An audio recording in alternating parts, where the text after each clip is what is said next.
אבל הבאתי את זה.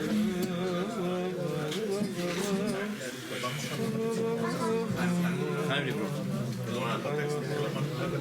אני לא אוהב לי תשובה.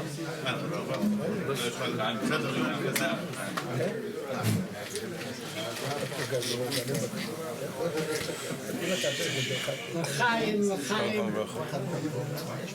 שונה טייב לתקוסי וסחיסה. לחיים.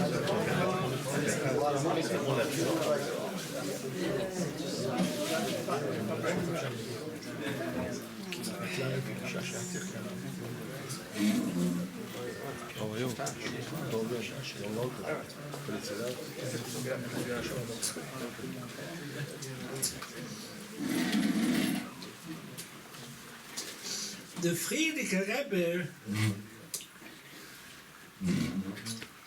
was known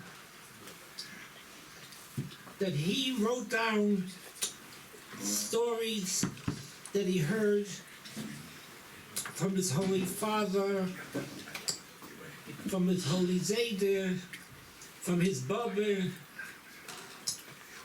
and every story that he told was very accurate and very to the point. And every story had a Musa Haskell, a lesson to learn.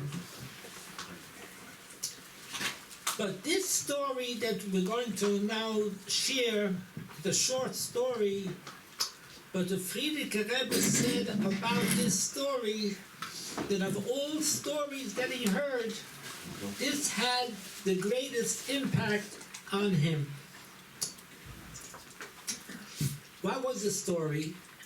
It was a chassid who went into the Alter Rebbe, and he had many problems, and he wrote them all down on a pigeon. His business was not so his family was not so well.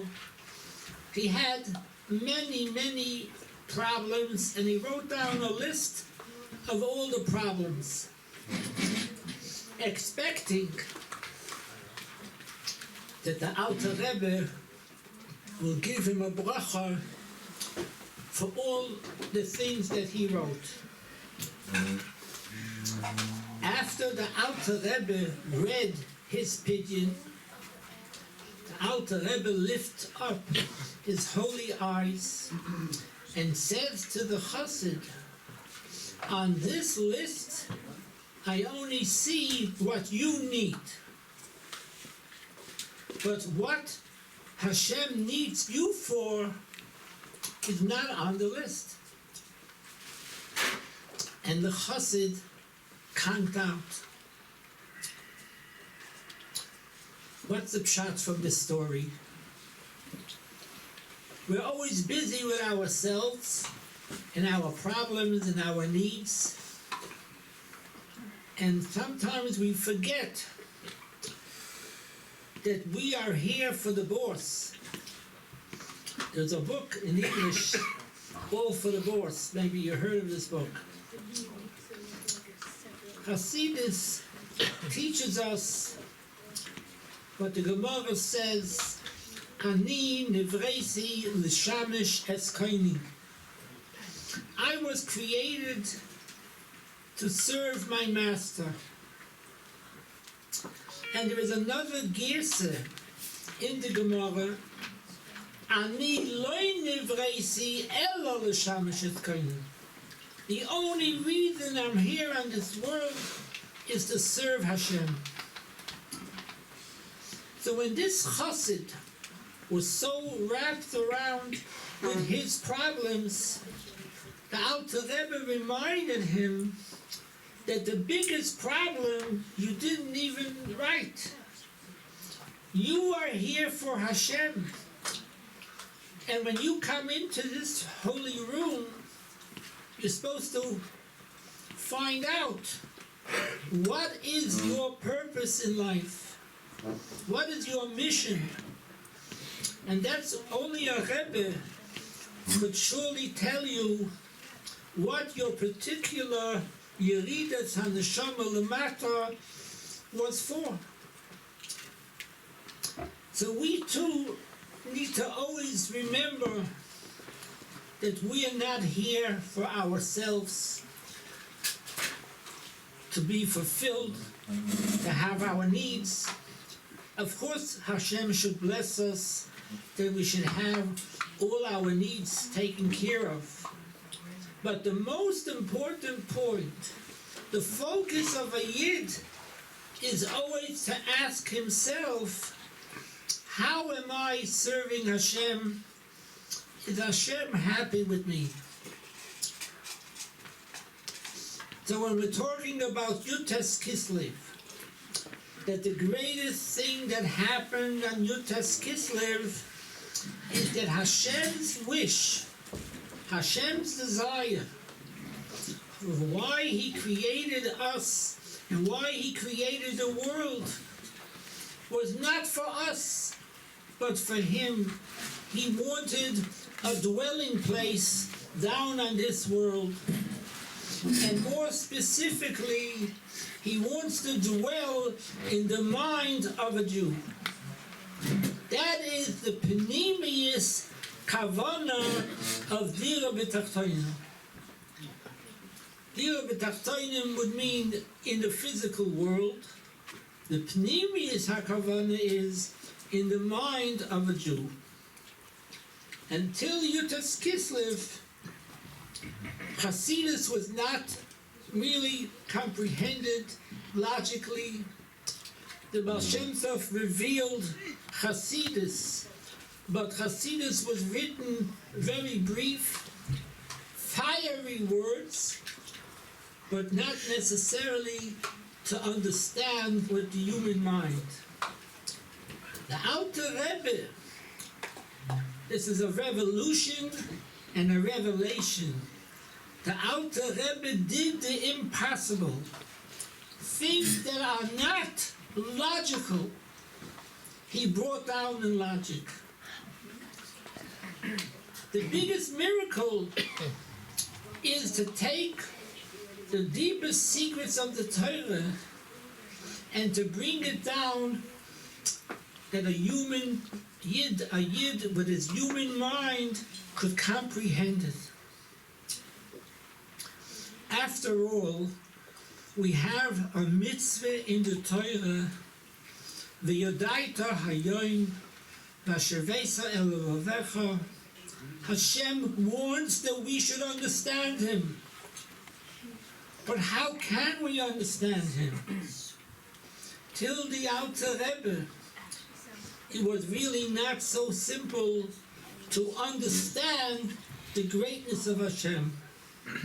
We could believe in Hashem, we could believe in all His greatness, but to understand and internalize the greatness of Hashem, and that is supposed to lead to love Hashem, to have awe of Hashem.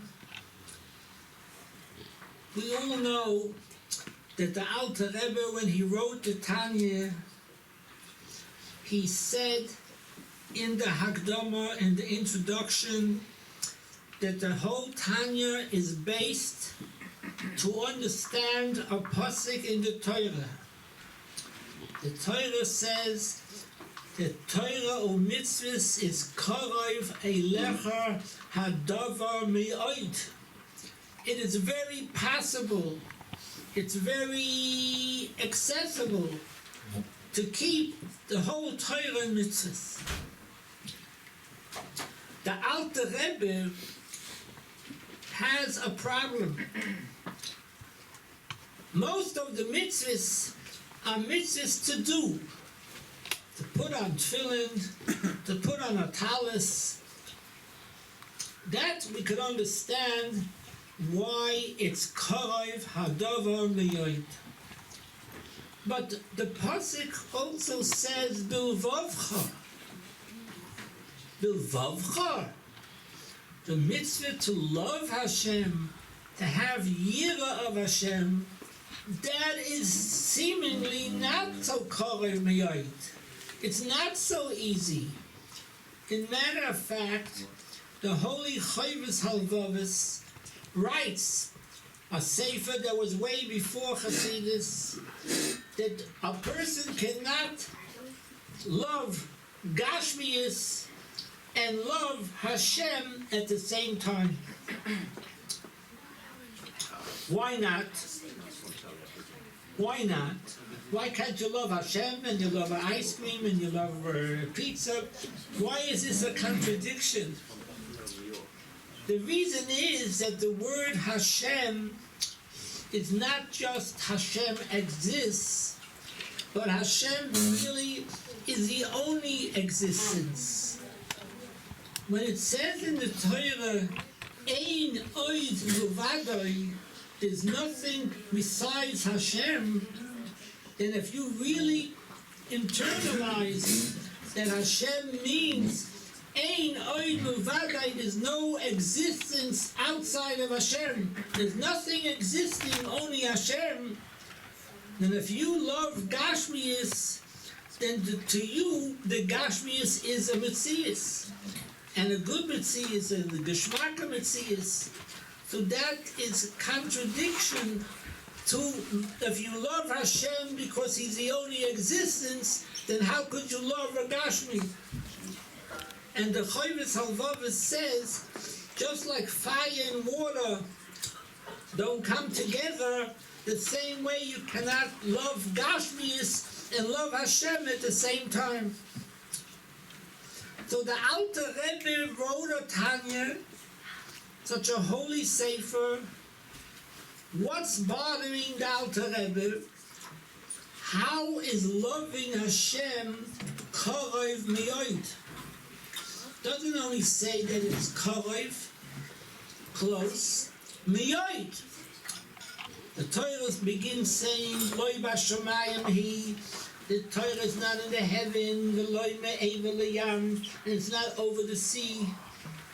And it's really karev halecha hadavar miyot. But if it means saying goodbye to Gashmius, not to have a love to Gashmius, only a love to Hashem, how is that karev miyot? And for that reason, the Alter Rebbe wrote a whole Tanya. In matter of fact, the answer to this question is first in the prokem of the mems. If a person learns till the mem, he still has the same question. The answer to the question that the Alter Rebbe has is first answered in the prokem, in the different levels of Ava, and how you could have an Ava to Hashem and a Yira to Hashem. B'meile, the whole Tanya is trying to say that the Eibishter's kavanah of why we're here in this world is to make ourselves a dira b'tachtonim, and that's only through Hasidus Chabad, which Hasidus brings everything down in logic, internalizes it. You could actually have a love to Hashem and a yira to Hashem if you follow the steps that the Alter Rebbe suggests. So Hasidus is pikuach nefesh. It's not a dessert, something nice to learn, interesting, inspiring.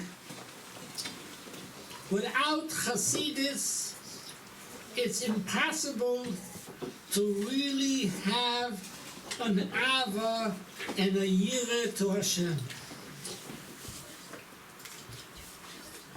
And that is why the Alter Rebbe wrote the Tanya, and that is why we have Hasidus Chabad, in simple words, to internalize Hashem, that Hashem should be our whole interest, our whole desire. And thanks to Yutas Kislev, Yutas Kislev is not just a yontif for Chabad Hasidim, but for every Jew that lives in this world. Hasidus gives him inspiration. He internalizes all the things that Yiddishkeit has, is comprehended, explained in Hasidus. And I'm soon going to explain some of the things that Hasidus explains in such a beautiful way. L'chaim, l'chaim.